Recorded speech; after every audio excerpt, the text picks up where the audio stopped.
নমস্কার বন্ধুরা, মন কিচেনে আপনাদের স্বাগত। আমাদের ইউটিউব চ্যানেলে নতুন হয়ে থাকলে চ্যানেলটিকে সাবস্ক্রাইব করে পাশে থাকা বেল আইকনটিকে প্রেস করে নোটিফিকেশন অল করে দেবেন, যাতে আমাদের তৈরি করা ভিডিও বা পাঠানো ভিডিও সবার প্রথমে আপনার কাছে পৌঁছে যেতে পারে। এবং আমাদের ফেসবুক পেজ মুনমুন মণ্ডলকে ফলো করে দেবেন। এটা হলো চিড়ের চপ।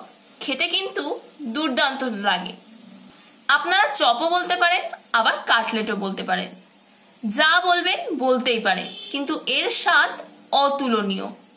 এই সুন্দর রেসিপিটা কেমন ভাবে বানাতে হয় না কেটে লাস্ট পর্যন্ত দেখতে থাকুন। এটা ছোট থেকে বড় সকলেই খেতে পছন্দ করবে, আর একবার যদি বানান তাহলে তা তারা বারবার খেতে চাইবে। এটা কিন্তু বানানো খুবই সহজ। তো কথা না বাড়িয়ে আজকের আমাদের স্পেশাল রেসিপিটা শুরু করা যাক। এখানে এটা যেহেতু চিড়ের চপ, তাই চিড়ে তো লাগবেই। তাই 1 কাপ পরিমাণ চিড়ে নিয়ে নেওয়া হয়েছে। একটা মাঝারি সাইজের আলুকে খোসা ছাড়িয়ে সিদ্ধ করে নেওয়া হয়েছে। দুটো বড় সাইজের পেঁয়াজ কুচি, রসুন কুচি, একটা বড় সাইজের টমেটো কুচি আর লঙ্কা কুচি। এই লঙ্কাটা আপনারা আপনাদের স্বাদ মতো দেবেন। প্রথমে একটা বোলের মধ্যে এই চিড়েগুলোকে নিয়ে নিতে হবে। চিড়েটা খুব ভালো করে ধুয়ে নিতে হবে।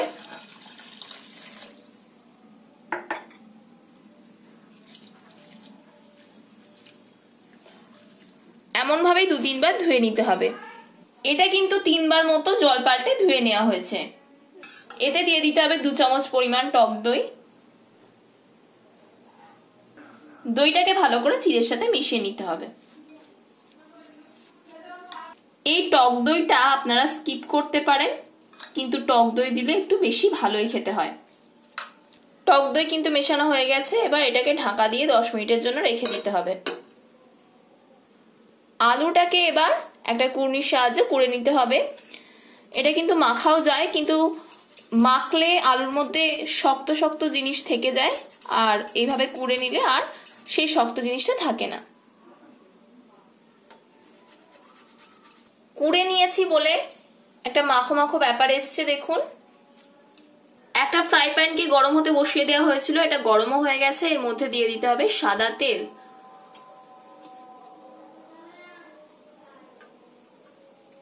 তেলটা গরম হয়ে গেছে। এতে দিয়ে দিতে হবে অল্প করে জিরে, পেঁয়াজ কুচি,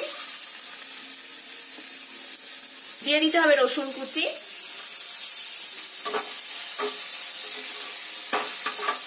খুব একটা বেশি ভাজার দরকার নেই, কাঁচা গন্ধটা শুধু চলে গেলে নামিয়ে নিতে হবে। দিয়ে দিতে হবে টমেটো কুচি, অল্প করে লবণ, যাতে টমেটোটা গলে যায় তাড়াতাড়ি। এতে দিয়ে দিতে হবে লঙ্কা কুচি। আমরা অল্প করেই দিচ্ছি, আপনারা আপনাদের স্বাদ মতো দিয়ে নেবেন। এটা ভাজা হয়ে গেছে। এবার এটাকে নামিয়ে নিতে হবে। 10 মিনিট পরে আবার ফিরে এলাম চিড়েটা নিয়ে। চিড়েটা দেখুন ততক্ষণ একটু নরম নরম হয়ে গেছে। চিড়েতে দিয়ে দিতে হবে স্বাদ মতো লবণ, দিয়ে দিতে হবে ছোট চামচের 1/2 চামচ জিরে গুঁড়ো, সম পরিমাণ ধনিয়া গুঁড়ো, দিয়ে দিতে হবে অল্প করে হলুদ গুঁড়ো। সিদ্ধ করে কুড়ে রাখা আলুটা এর মধ্যে দিয়ে দিতে হবে। রাখা হয়েছিল পেঁয়াজ, আদা, রসুন, লঙ্কা দিয়ে, সেগুলো এর মধ্যে দিয়ে দিতে হবে। এবার সমস্ত কিছুকে ভালো করে মেখে নিতে হবে। দেখুন সবকিছুকেই কিন্তু খুব সুন্দরভাবে মাখা হয়ে গেছে।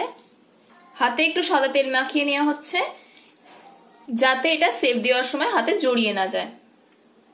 এর থেকে অল্প অল্প করে নিয়ে সেপ দিতে হবে। আপনারা যেমন ইচ্ছা সেপ দিতে পারেন। আমরা এখানে লম্বা সেপ দিচ্ছি। আপনারা চাইলে গোল, চৌকো যে কোনো রকম সেপই দিতে পারেন। এইভাবে বাকিগুলোকে করে নিতে হবে। এমন ভাবে সব সেপ দিয়ে নেওয়া হচ্ছে। সব কিন্তু সেপ দেওয়া হয়ে গেছে। একটা বাটিতে 2 চামচ বেসন নিয়ে নিতে হবে। এতে দিয়ে দিতে হবে সামান্য পরিমাণে লবণ। এতে দিয়ে দিতে হবে অল্প করে হলুদ গুঁড়ো। অল্প অল্প করে জল দিয়ে এটাকে গোলা তৈরি করে নিতে হবে। গোলা কিন্তু তৈরি করা হয়ে গেছে। একটা কড়াই বসিয়ে দেওয়া হয়েছিল গরম হওয়ার জন্য। কড়াইটা গরম হয়ে গেছে। এতে দিয়ে দিতে হবে সাদা তেল। তেলটা গরম হয়ে গেছে। এই সেপ দেওয়া চিড়ের এগুলোকে বেসনের গোলায় বুড়িয়ে ভেজে নিতে হবে। এক পিঠ হয়ে গেছে, আর এক পিঠে ওর জন্য উল্টে দিতে হবে।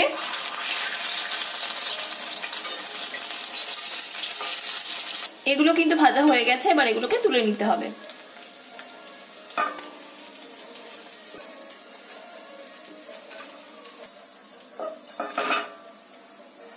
এইভাবে একে একে সবগুলোকে ভেজে নিতে হবে। নামিয়েও নেওয়া হয়েছে, দেখুন কত সুন্দর। এটা আপনারা একবার বাড়িতে ট্রাই করে দেখবেন, এই স্বাদ কখনোই ভুলতে পারবেন না। আজকের ভিডিওটা ভালো লাগলে অবশ্যই লাইক এবং শেয়ার করে দেবেন এবং কমেন্ট করে জানাবেন আপনাদের আজকের ভিডিওটা কেমন লাগলো। তো পরবর্তী ভিডিওতে আপনাদের সাথে আবার দেখা হচ্ছে।